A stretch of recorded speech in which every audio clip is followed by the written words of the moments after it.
Hey guys, how's it going? Hope you're doing well. My name is Crown, and today I'm going to read you some very interesting stories that I hope that you're gonna love. And now, without further ado, let's go!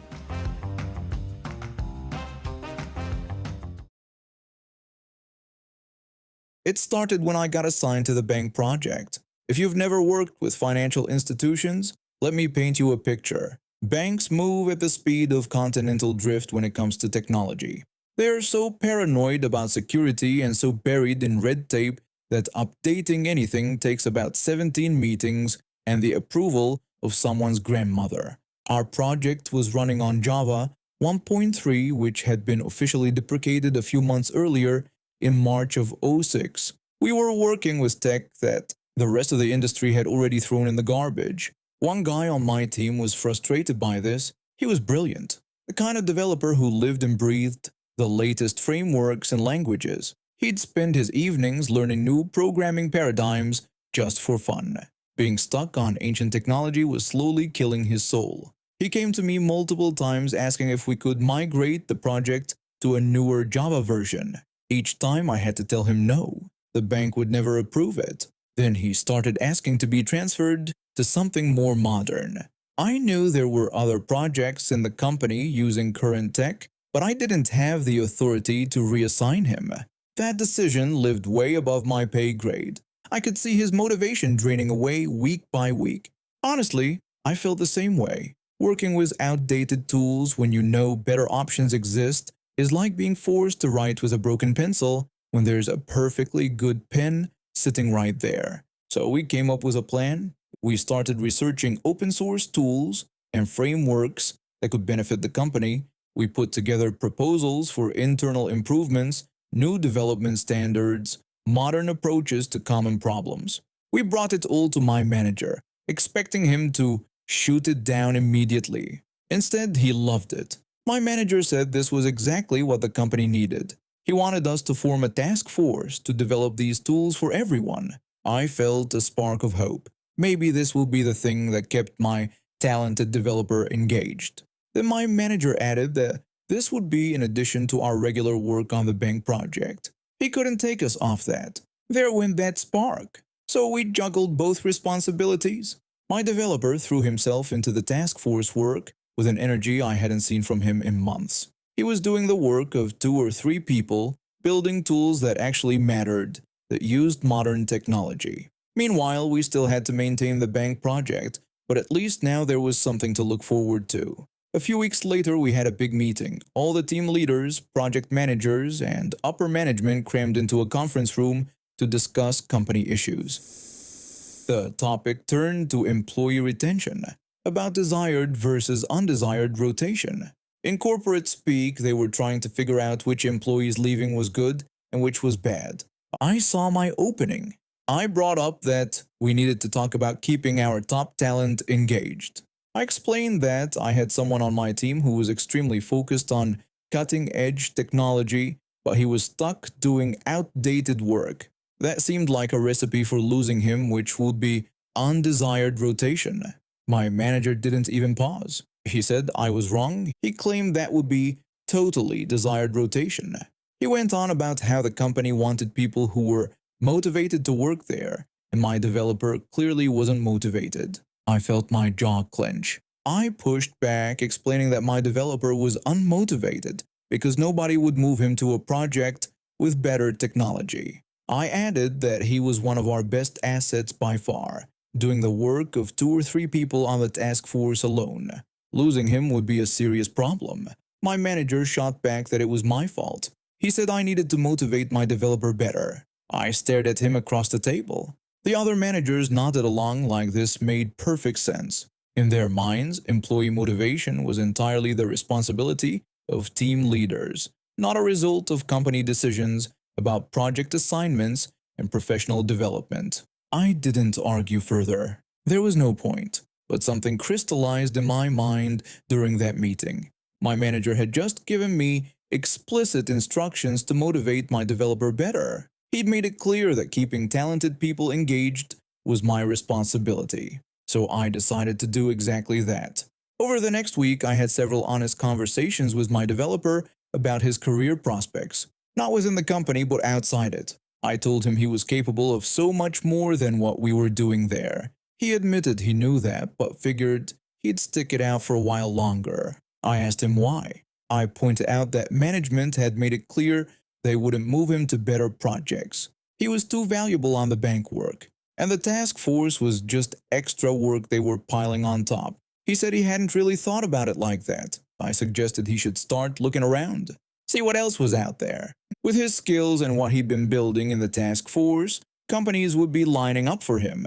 I helped him polish his resume, pointed him toward job postings at companies doing actual innovative work, gave him glowing references when recruiters called. My manager had told me to motivate him better, and I was motivating the hell out of him, just not in the direction management had intended. He found a new position in less than 3 weeks, a startup doing cutting-edge work, the kind of environment where he could actually thrive. He gave his 2 weeks' notice, and the panic set in immediately. My manager demanded to know what happened and why my developer was leaving. I explained that I'd motivated him, just like he'd told me to. I'd motivated my developer to find a place where his skills would be valued. My manager sputtered that wasn't what he meant. I reminded him that he'd said employee motivation was my responsibility. I'd taken that seriously. We scrambled to replace him, had to hire 2 new developers just to cover the workload he'd been handling. The task force fell apart completely because I couldn't manage it alone, and nobody else had his drive or expertise. Projects started falling behind schedule. My former developer went on to do incredible things, built successful products, got recruited by major tech companies, made more money than any of us still stuck in that consulting firm. He could have retired young but kept working because he genuinely loved what he did. I got a very stern talking to about team retention, followed by 6 months later getting pushed out myself when I refused to work 60-hour weeks to compensate for their staffing problems. I've been working in sales for about 7 years now, and I thought I'd seen everything when it comes to corporate bureaucracy. My company likes to think they're modern and flexible, but when it comes to expenses, they can be ridiculously petty about the smallest things. I learned that lesson the hard way, but let me tell you, I also learned how to play their game. So, this all started a few months back when I had to make a business trip to Brighton from my home in Bristol. Now, if you know anything about British rail travel, you'll know that getting from Bristol to Brighton by train is an absolute nightmare. You basically have to go all the way around through outer London, changing trains multiple times, and the whole journey takes about 4 or 5 hours each way. That's nearly a full working day just spent sitting on trains. I figured driving would be the smarter option. It's under 3 hours by car, and since I didn't want to be away from my wife and kids overnight, I decided to make it a day trip. That meant getting up at an ungodly hour, but I'm used to early mornings. I set my alarm for 4:30 and left the house at 5 in the morning while everyone was still asleep. The drive down was fine. I made good time and arrived in Brighton with plenty of time to spare before my colleagues showed up. We were meeting a supplier that day, and I was the first one there. My stomach was growling, and I remembered that my employer would cover breakfast expenses up to about £8. Not exactly generous, but better than nothing. I found a Subway nearby and grabbed a breakfast sub for under £3. Nothing fancy, just something to keep me going. I sat there eating and checking my emails, waiting for my colleagues to arrive. About 30 minutes later, they finally showed up. I greeted them and asked how their journey was. My colleague from the Manchester office said it wasn't bad since he'd left his hotel about 20 minutes earlier. He mentioned he could really do with a coffee though. I told him that was perfect timing because I was just about to grab one myself, and I offered to get us both a coffee so we could go over everything before heading to the supplier's office. He thanked me and said he appreciated it. I went back to the same Subway and bought 2 coffees for about £2 total. We sat down, discussed our strategy for the meeting, and then headed off. The whole day went smoothly.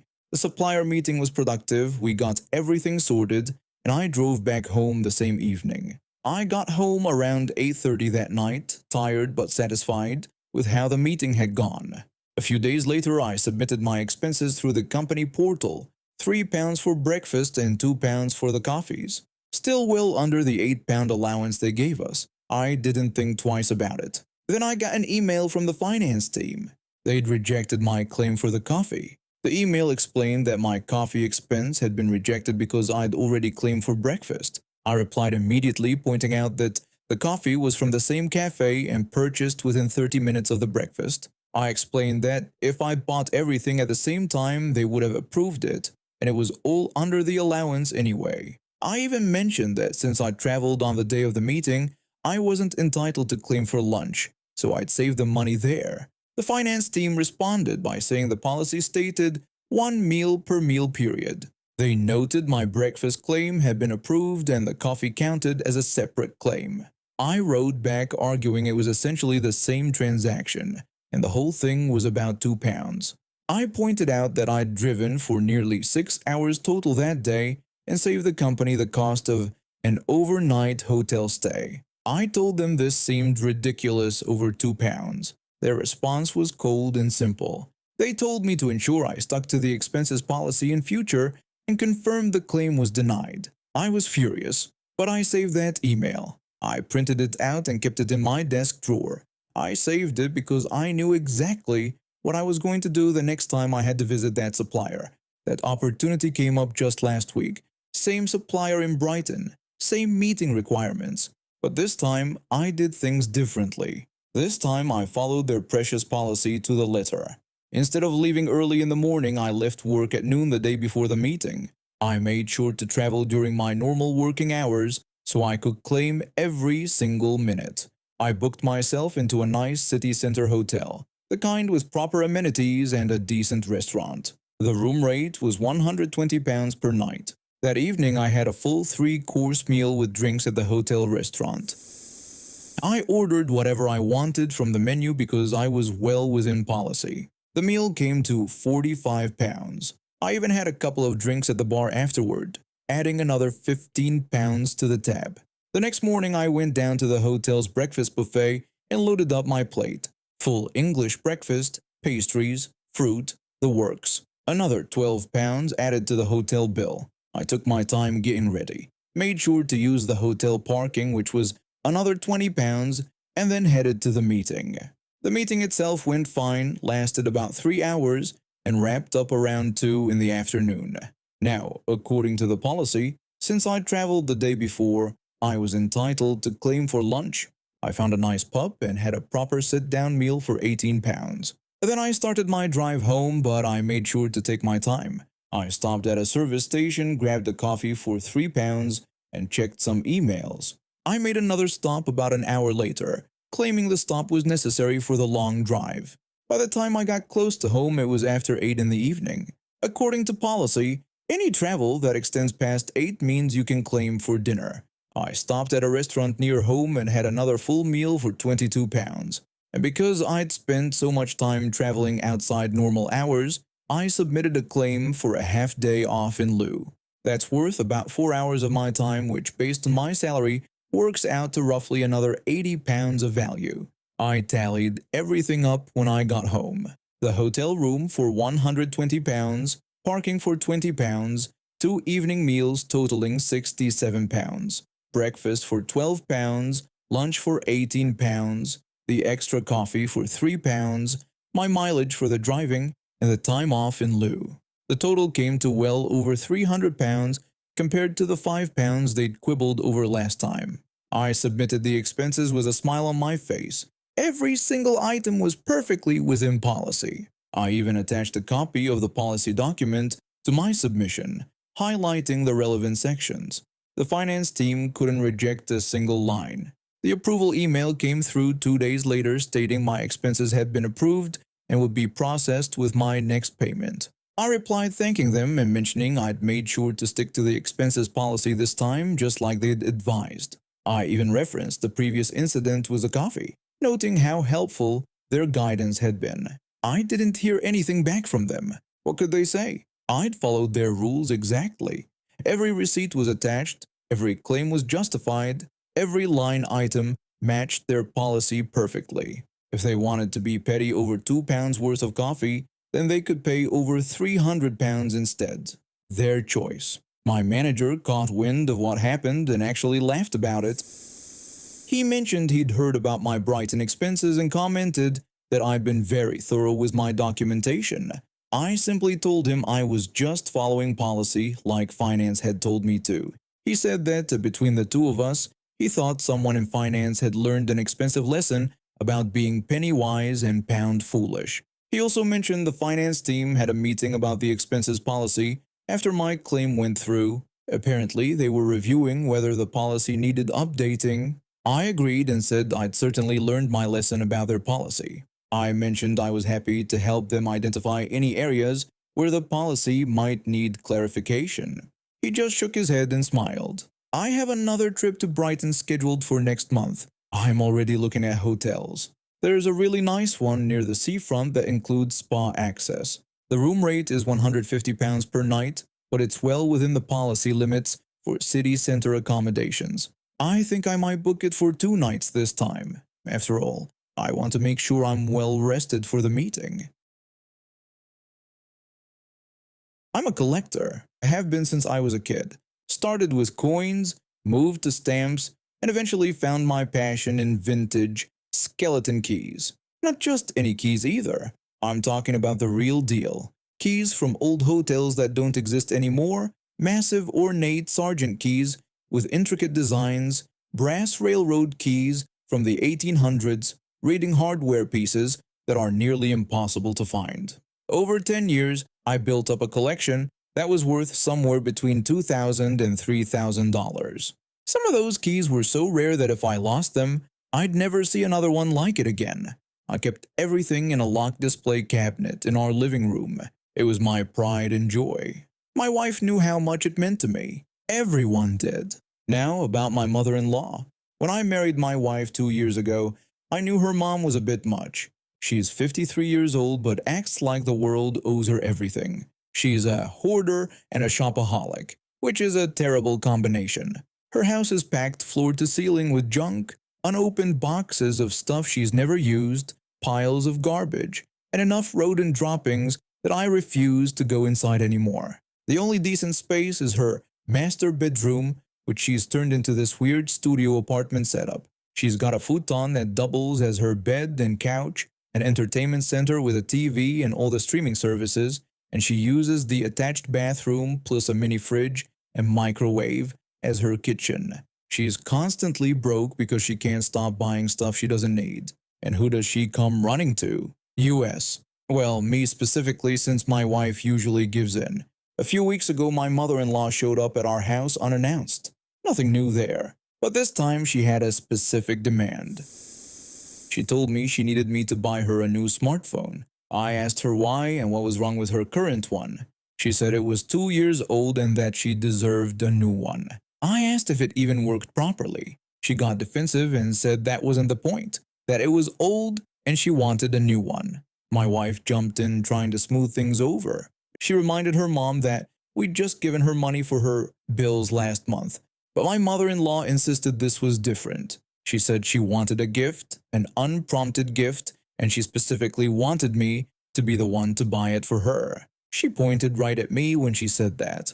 I'm not made of money, and I was tired of being her personal ATM. I told her flat out that I wasn't buying her a phone, and if hers worked fine, she didn't need a new one. That's when she lost it. And I mean completely lost it. She started screaming like a toddler who'd been told they couldn't have candy. She was stomping her feet the whole 9 yards. She yelled about how we were supposed to be pampering her now that she's an old woman. 53 is not old, by the way. She stormed out of our house still screaming, saying we were terrible children who didn't respect their elders. My wife and I looked at each other after she left. My wife said it had been intense. I told her that her mom needed therapy. She agreed with me. A few days later, I came home from work around 6 in the evening. I walked into the living room and my heart just stopped. The display cabinet where I kept my key collection was forced open. The glass wasn't broken, but the lock had been pried apart. Every single key was gone. 10 years of collecting thousands of dollars, irreplaceable pieces of history, gone. I immediately checked the CCTV camera I had set up in the living room. Yes, I had a camera. When you have valuable items on display, you protect them. The footage showed everything. My mother-in-law let herself into our house around 2 in the afternoon. She had a small crowbar with her and 2 cardboard boxes. She spent maybe 5 minutes forcing the cabinet open, then carefully placed all my keys into the boxes and walked right out the front door, like she was taking out the trash. I called her immediately. My hands were shaking. I was so angry. I asked her where my keys were. She casually told me that she'd sold them. I asked her what she meant. She explained that she took them to a pawn shop and got enough money for her new phone. She added that I should have just bought it for her when she asked nicely. I told her she'd stolen from me and that the collection was worth thousands of dollars. She said it was my fault and that I'd forced her hand. She claimed she needed that phone and I'd refused to help my own family. I told her I was calling the police right then. She said I wouldn't dare.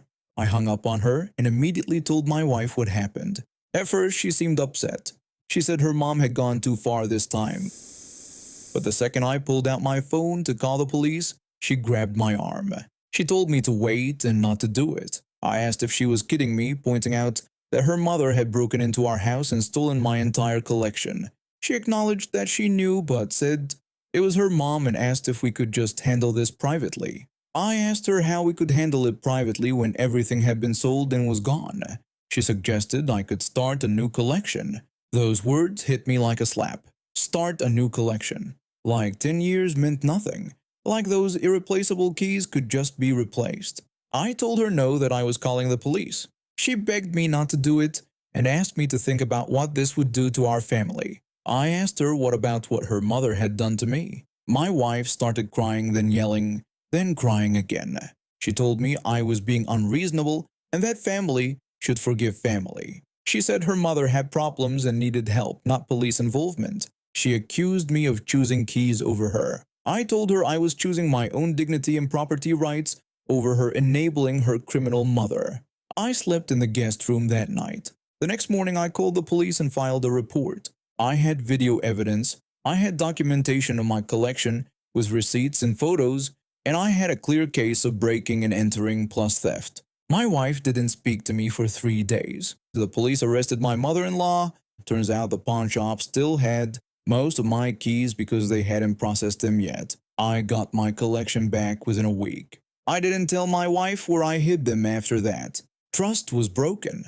My wife moved back in with her mother 2 weeks ago. Divorce papers are being drawn up now. Apparently, I'm the bad guy for pressing charges against someone who stole thousands of dollars from me. But I have my keys back, and I'm finally out of a marriage where I was the only one fighting to keep it alive. And now we have reached the end of today's stories.